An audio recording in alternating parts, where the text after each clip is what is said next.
Bloomberg Audio Studios. Podcasts, radio, news.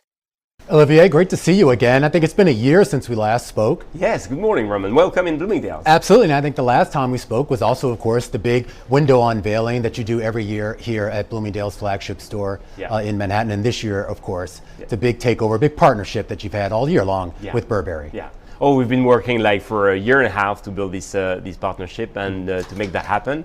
Such a special moment, this holiday moment, this window unveil. It's really a big deal for Bloomingdale's and always a great moment for all our ecosystem and all our stakeholders. So. I was speaking with the CEO of Burberry. I was teasing him about an American basically taking over one of the most iconic British brands, and of course, you're a Frenchman who's now running one of the most iconic American retail brands out there. But there are a lot of parallels between both what each of you do, particularly when it comes to the type of consumer that you're trying to appeal to. It's luxury, but it's broad, it's diverse, I should say, right? Oh, that's very right. I think it's a long-lasting partnership with Burberry that we're very proud of, and we've been navigating. It's two heritage brands with a strong legacy. I think they're 170 years old. We're 150 years old. It's a really long history, long legacy, and we're both working on reinventing the future of this brand and preparing the future. So that's really, really amazing. But you're right. There are a lot of it's two icons united together. About storytelling, about heritage, but also about innovation. This is really what we're building. We'll talk a little bit more about that, because as we start to talk about these legacy brands that sometimes fall out of favor, and then we see this resurgence in them. I know a lot of that is because of the work that you do behind the scenes. Some of that are just cultural shifts. When you look at the recent success that Bloomingdale's has had, reigniting sales growth and just getting people to talk about Bloomingdale's a lot more, what drove that?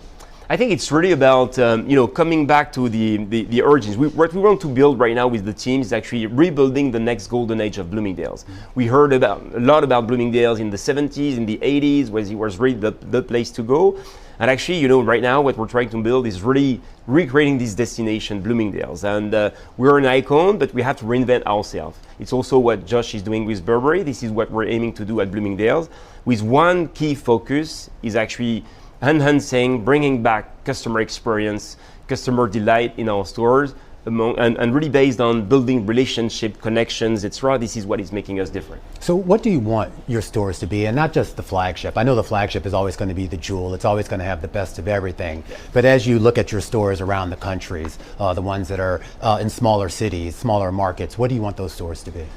My dream, I think, for both our brand partners and our customers to be the destination when you come to New York, but also our local stores in the different regions. It's really to be the destination. My secret dream is actually when customers on Saturday noon close the door of their house, the first thing that actually they think about is actually coming to Bloomingdale's. Whether they spend or not, just spending time, enjoying being there, connecting with people, seeing new things, newness, finding a small product, a big product, but just being astonished by what's happening. That's what I would love people to feel. Do you feel customers still want to come physically into stores like this, particularly department stores, I should say? Yeah. I'm absolutely convinced about that. It's not because we're living in a digital world that actually people will stay, in their home, not leaving their house and just being, on their couch, on their sofa with their computer.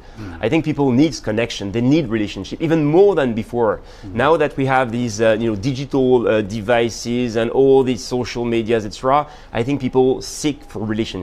And this is what we're refocusing on right now, is bringing experiences. Not only great products, but really bringing experiences that create the conditions of relationship. People want to connect, and we want them to connect at Bloomingdale's. I want to talk about the relationship that you have with your brand partners, because when we talk about the evolution of the department store, one thing that hurt it was the idea that a lot of brands started selling on their own, whether their own stores or eventually, obviously, with their own e-commerce operation. So there was another channel for people to get Burberry or to get Chanel or whatever other products they want.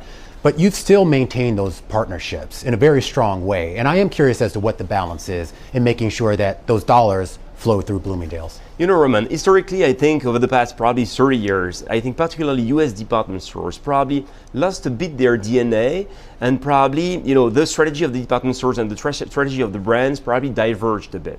Our goal right now is to bring them back together and realign the strategy of the brand and the strategy of department stores. What does that mean? It means that actually the brands invested a lot, not only on products and newness, but on experiences, storytelling, marketing, branding. And we were obsessed about, optimizing our financial model, about investing in digital, investing in data. I think we have to bring back these experiences to the customer. We want to cascade this brand storytelling to our customers. This is why we need to invest in our stores. This is why we need to give space to our brand partners. This is why we have to keep bringing innovation and newness in our stores to keep the excitement going on. I want to talk about this particular holiday season. I mean, times are a little bit challenging economically, and there's been a lot of talk about how much capacity the consumer has to spend. Are you feeling optimistic about what people will spend on this year? I'm actually cautiously optimistic. The trend over the past few months has been amazing at Bloomingdale's, so we feel pretty strong.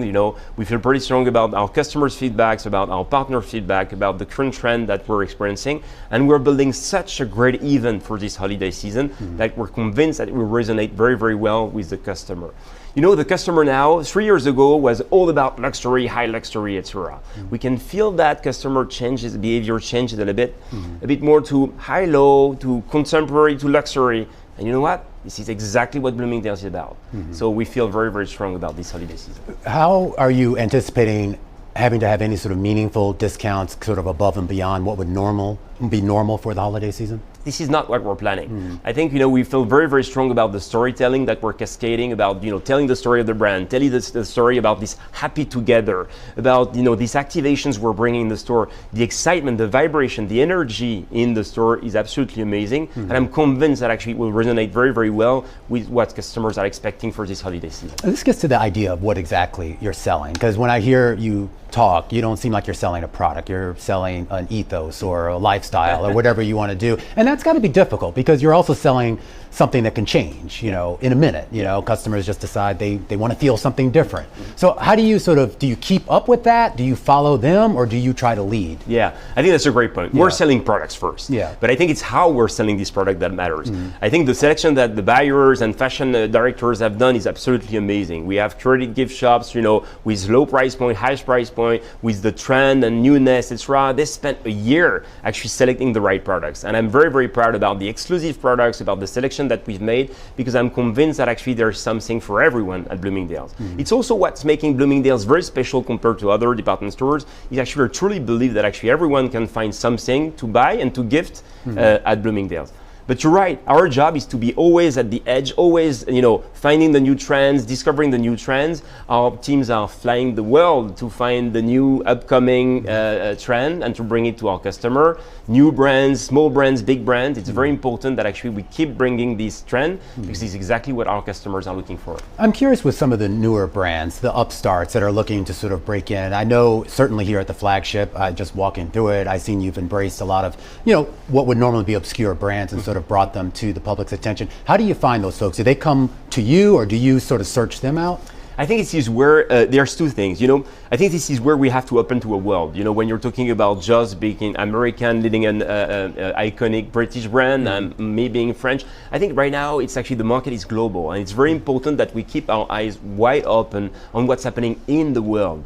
So yes, we're very much paying attention to American brands and new US brands, but we actually open our eyes on the world when it's coming to new brands. And really our fashion directors and our buyers are very, very, very connected. Traveling the world to find these small brands, emerging trends in different countries, could be in Korea, in Japan, in Europe. So it's very interesting what's happening right now. And you have so many now with digital world, social medias. You have so many emerging trends, new brands, niche brands, and it's very exciting to be part of this world right now.